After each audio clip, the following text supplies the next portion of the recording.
Cousin marriages सिर्फ पाकिस्तान का नहीं बल्कि साउथ एशिया का एक बहुत बड़ा मसला है। पाकिस्तान में कजन मैरिजेस एक आम रिवाज है। लोग समझते हैं कि ये एक बेहतरीन फैसला है। घर की इज्जत, प्रॉपर्टी और रिश्ते एक ही फैमिली में रहते हैं, लेकिन ये फैसला जनरेशंस के लिए एक टाइम बॉम्ब बन सकता है। हर साल हजारों बच्चे पाकिस्तान में बीमारियों के साथ पैदा होते हैं जो उनकी पूरी जिंदगी को मुश्किल बना देता है। Thalassemia, heart diseases, mental disorders. Science के मुताबिक कजन मैरिजेस इस मसले को और इंक्रीज कर रहा है। लेकिन ये रिवाज कहां से शुरू हुआ? इस्लाम इस पर क्या कहता है और क्या हम इससे बच सकते हैं? आज के वीडियो में हम इसी सब सवालों पे बात करेंगे और ऐसे वीडियोस हम आपके लिए हर हफ्ते लेकर आते हैं। तो मेरे चैनल को सब्सक्राइब करिए और चलिए चलते हैं स्टार्ट पर। सबसे पहले ये समझना जरूरी है कि कजन मैरिजेस का कॉन्सेप्ट सिर्फ पाकिस्तान तक महदूद नहीं है। ये प्रैक्टिस दुनिया के बहुत से हिस्सों में है, specially middle east, south Asia और नॉर्थ अफ्रीका में आम है। लेकिन इसकी असली शुरुआत एंशिएंट सिविलाइजेशन से शुरू होती है। पहले जमाने में लोग अपनी कम्युनिटी या ट्राइब के अंदर शादियां करवाते थे ताकि उनका माल, जायदाद और पावर किसी अजनबी के हाथ ना आ जाए। ये रिवाज स्पेशली रॉयल फैमिलीज में बहुत कॉमन थी। आपको ये जान के हैरत होगी कि इजिप्शियन फेरोज अपनी बहनों से शादियां करते थे ताकि उनका खून प्योर रहे। जब इस्लाम आया तो ये रिवाज मुस्लिम सोसाइटीज में भी आने लगी, मगर इस्लाम ने इसके कुछ कंडीशंस भी बनाए। इस पर हम आगे चल के बात करेंगे। आज भी पाकिस्तान में 60 से 70% शादियां रिश्तेदारों में होती हैं और इसकी वजह सिर्फ एक रिवाज नहीं बल्कि इसके पीछे कल्चरल, फाइनेंशियल और सोशल फैक्टर्स भी हैं।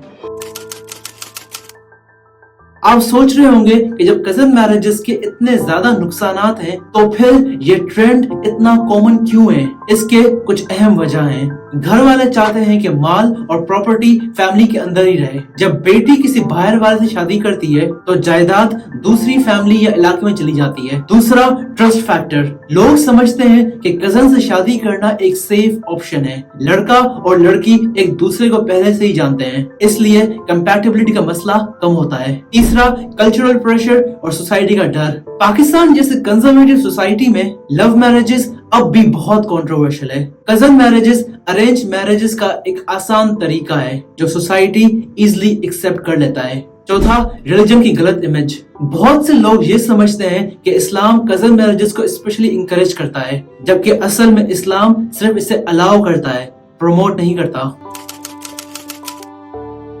जब हम किसी भी प्रैक्टिस के बारे में बात करते हैं तो ये जरूरी है कि इस्लाम का मकाम समझा जाए। इस्लाम में कजन मैरिजेस अलाउड है मगर रेकमेंडेड नहीं है। इसका मतलब ये है कि इस्लाम ने इस पर कोई पाबंदी नहीं लगाई मगर ये भी नहीं कहा कि ये बेस्ट ऑप्शन है। इस्लाम एक और चीज कहता है, अगर किसी चीज से नुकसान हो तो उससे बचना चाहिए। और साइंस के मुताबिक कजन मैरिजेस के बहुत से जेनेटिक हेल्थ रिस्क हैं जो हम अगले हिस्से में डिस्कस करेंगे। आपने कभी देखा है कि एक घर में मल्टीपल बच्चों को एक ही बीमारी होती है या किसी फैमिली में अक्सर छोटे बच्चे कम उम्र में ही मर जाते हैं? इसका एक बड़ा सबब कजन मैरिजेस है। जब दो करीबी रिश्तेदार शादी करते हैं तो उनका जेनेटिक मेकअप मिलता जुलता है। इसका मतलब ये है कि अगर किसी जेनेटिक डिजीज का हिडन जीन फैमिली में मौजूद हो तो कजन मैरिजेस उस डिजीज के अपीयर होने के चांसेस को बढ़ा देता है। इस वजह से पाकिस्तान में बहुत से इनहेरिटेड डिजीजेस कॉमन है, जैसे थैलेसीमिया। ये एक खून की बीमारी है जो पाकिस्तान में हर 20 में से एक शख्स को मौजूद है। अगर दोनों पेरेंट्स में ये जीन हो तो उनका बच्चा थैलेसीमिया मेजर हो सकता है जो लाइफ लॉन्ग ट्रीटमेंट और ब्लड ट्रांसफ्यूशंस का मोहताज होता है। दूसरा, congenital heart diseases. Cousin marriages से पैदा होने वाले बच्चों में हार्ट प्रॉब्लम्स का रिस्क 2 टाइम्स से ज्यादा बढ़ जाता है। तीसरा, हियरिंग और विजन प्रॉब्लम्स। पाकिस्तान में इनहेरिटेड डेफनेस और ब्लाइंडनेस का रेट बहुत ज्यादा है जिसका एक बड़ा सबब कजन मैरिजेस है। और चौथा, मेंटल डिसऑर्डर्स।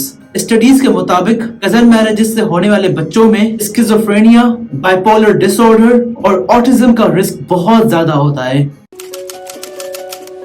हेल्थ इश्यूज के अलावा कजन मैरिजेस का एक और बड़ा प्रॉब्लम है मेंटल और सोशल प्रॉब्लम्स। इनफर्टिलिटी और मिसकैरेजेस का रिस्क बहुत ज्यादा होता है। अगली जनरेशंस और भी वीक हो जाती हैं क्योंकि एक ही जेनेटिक पूल को रिपीटेडली मिक्स किया जाता है। फैमिलीज में कॉन्फ्लिक्ट्स और पर्सनल ग्रजेस और बढ़ जाते हैं। अक्सर देखा गया है कि जब कजन मैरिजेस होती हैं और कोई मसला आ जाता है तो पूरे घराने में दुश्मनी शुरू हो जाती है। अगर ये इतना बड़ा मसला है तो इसका हल क्या है? पहला, जेनेटिक टेस्टिंग को प्रमोट करो। शादी से पहले जेनेटिक स्क्रीनिंग होनी चाहिए ताकि ये मालूम चल सके कि कोई डेंजरस जीन तो मौजूद नहीं है। दूसरा, पब्लिक अवेयरनेस, स्कूल्स और मीडिया के जरिए लोगों को एजुकेट करना जरूरी है। और तीसरा, marriage outside the family, cousin marriages के बजाय दूसरी फैमिली से रिश्ते ढूंढने चाहिए ताकि जेनेटिक डाइवर्सिटी बढ़ सके। कजन मैरिजेस सिर्फ एक कल्चर का हिस्सा नहीं है बल्कि एक पब्लिक हेल्थ क्राइसिस भी है। पाकिस्तान को इस मसले पे सीरियस होने की जरूरत है, वरना हम अपनी अगली जनरेशंस को जेनेटिक डिजीजेस, मेंटल डिसऑर्डर्स और वीक इम्यून सिस्टम का शिकार बना देंगे। ये वक्त है सोचने का, क्या हम अपनी रिश्तेदारी को बचाने के चक्कर में अपनी नस्लों को तबाह करना चाहते हैं?